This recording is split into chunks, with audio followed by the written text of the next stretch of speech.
Hello friends, कैसे आप सब लोग and thanks for watching my channel. दोस्तों, वीडियो शुरू करने से पहले रिक्वेस्ट है कि आप वीडियो को आखिरी तक देखें ताकि जो भी इंफॉर्मेशन मैं प्रोवाइड कर रहा हूँ इस वीडियो में और जो भी एनालिसिस में चार्ट के बारे में या कोई भी डिटेल्स बता रहा हूँ वो आपको पूरा इंफॉर्मेशन मिले और जिस तरीके से मैं एक्सप्लेन कर रहा हूँ उसके पीछे का जो पर्सपेक्टिव है वो भी आपको पता चले। तो लास्ट तक देखेंगे तो आपको ज़्यादा इन्फॉर्मेटिव और हेल्पफुल होगा। दोस्तों, ये बहुत मैं इंटरेस्टिंग कंपनी लेके आया हूँ क्योंकि ये उस सेक्टर को बिलोंग करता है जो पैंडमिक से सबसे ज़्यादा हिट हुआ है और ये है हॉस्पिटैलिटी सेक्टर का स्टॉक है ये वंडरला हॉलीडेज़। और आप देखेंगे अगर वंडरला हॉलीडेज़ का इसका ज़्यादा पुराना नहीं है, 2014 से इसका ट्रेडिंग हिस्ट्री है और 2014 का जो प्राइस है जहाँ से शुरू हुआ है राइट उसके नीचे ट्रेड कर रहा है ये स्टॉक। ये 159 समथिंग का आया था, अभी ये 126 पे कर रहा है। नाउ मैंने ये स्टॉक क्यों चुना, वो इसलिए क्योंकि इसके फंडामेंटल्स मेरे को डिसेंट लगे। मैं बहुत अच्छे नहीं बोल रहा हूँ लेकिन इसके फंडामेंटल्स ख़राब नहीं है। That is the thing. आपके पास फंडामेंटल्स ख़राब नहीं है तो जाहिर सी बात है ख़राब टाइम में जो अच्छे फंडामेंटल है वो ख़राब होंगे, लेकिन ख़राब फंडामेंटल्स नहीं है तो क्या नहीं होगा, बहुत ख़राब नहीं होंगे। अच्छे से रीज़नेबल से ख़राब होंगे, लेकिन अगर ख़राब रहते तो बहुत ख़राब हो जाते उस अभी इस सिचुएशन में, लेकिन वो चीज़ नहीं है।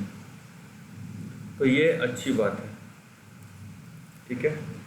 और दूसरी बात है इनके पास इनके रियल असेट्स हैं, है ना।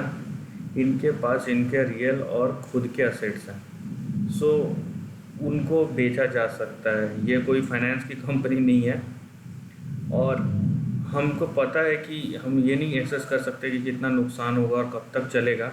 मान लीजिए 2 साल भी चले, लेकिन ये तो है ना कि खुलेगा ज़रूर।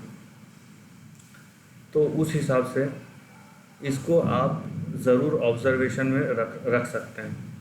अब ये कब होगा कैसे होगा वो तो नहीं पता, लेकिन हाँ ऑब्जर्वेशन में रख सकते हैं क्योंकि इसका फंडामेंटल्स मेरे को रीज़नेबल लगा है। और कब इनका बिज़नेस ट्रैक पे आएगा वो तो आने वाला टाइम ही बता सकता है। और बिज़नेस ट्रैक पे आने के बाद भी कब तक ये नॉर्मल सी पे आएगा, क्योंकि लोग जाएंगे कि नहीं जाएंगे। लेकिन यहाँ पे जो चीज़ हमको पता चलेगी है वो ये है, सबसे पहला तो आप इसका चार्ट पैटर्न देखिए। आप ये जो लो बना है ना इसके नीचे नहीं जाना चाहिए। सबसे पहली बात तो इसके नीचे गया तो आप समझ लीजिए कि फिर नीचे का लॉस खुल जाएगा। तो ये आपका फ़िलहाल का स्ट्रिक्ट स्टॉप लॉस है, ठीक है, 120 का। इससे नीचे नहीं जाना चाहिए। और ऊपर जो आपका रेजिस्टेंस रहेगा वो ये है, ठीक है, 155 157 इसके ये आपका रेजिस्टेंस है। और आपका जो और बड़ा रेजिस्टेंस बोलेंगे तो ये जो लाइन दिख रहा है ना वो ये है, वो 185 के आसपास, राइट।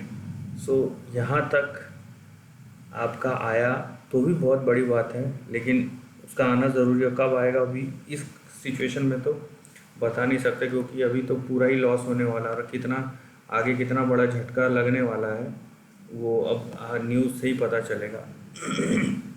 तो सबसे पहले आप लोअर साइड को बचाइए, उसके बाद ये रेजिस्टेंस को पार कीजिए, उसके बाद ये लाइन के रेजिस्टेंस को पार करके और फिलहाल ये 196 को पार करके इसके अंदर 196 के ऊपर आइए तो फिर आप इस रेंज के अंदर आएंगे, ठीक है, इस रेंज के अंदर आएंगे। उसके बाद फिर जब आप 245 को पार करेंगे तो फिर ये आपके लिए बड़ा रेंज खुलेगा एंड उसका भी कंसोलिडेशन रेंज। और फिर फाइनली ये जो इससे पहले का 2016-17 का जो हाई है उस पर जाने का है।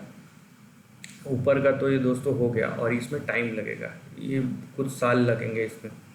लेकिन जैसे कि बोला कि बिज़नेस सेंटीमेंट अभी कब टर्न होता है ये पहली बात है, और दूसरी बात जब टर्न होगा तो कितने लोग एक्साइटेड होंगे फिर से उस मूड में आने के लिए कि वो बाहर जाए, फैमिली के साथ टाइम स्पेंड करे, वाटर पार्क में जाए, अम्यूज़मेंट पार्क में जाए।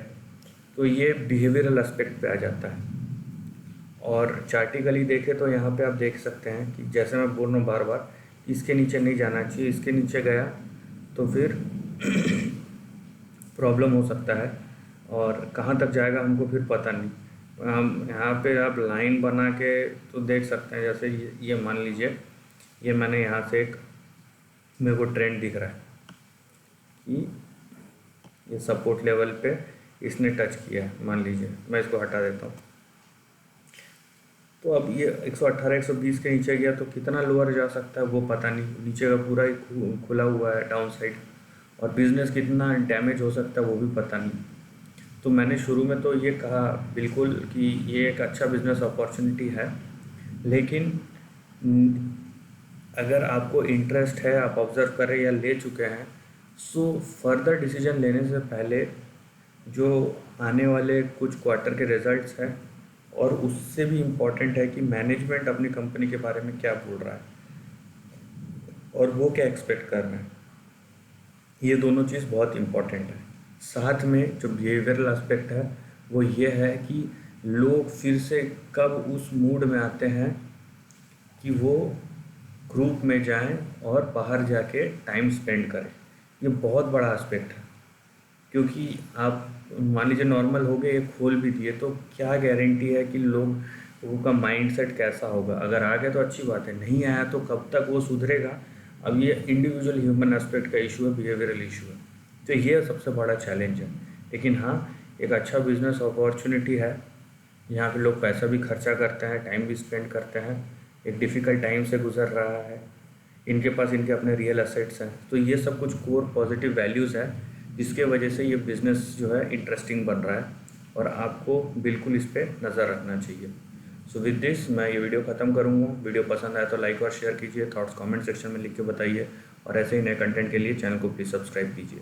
Lastly, take care of your family and friends.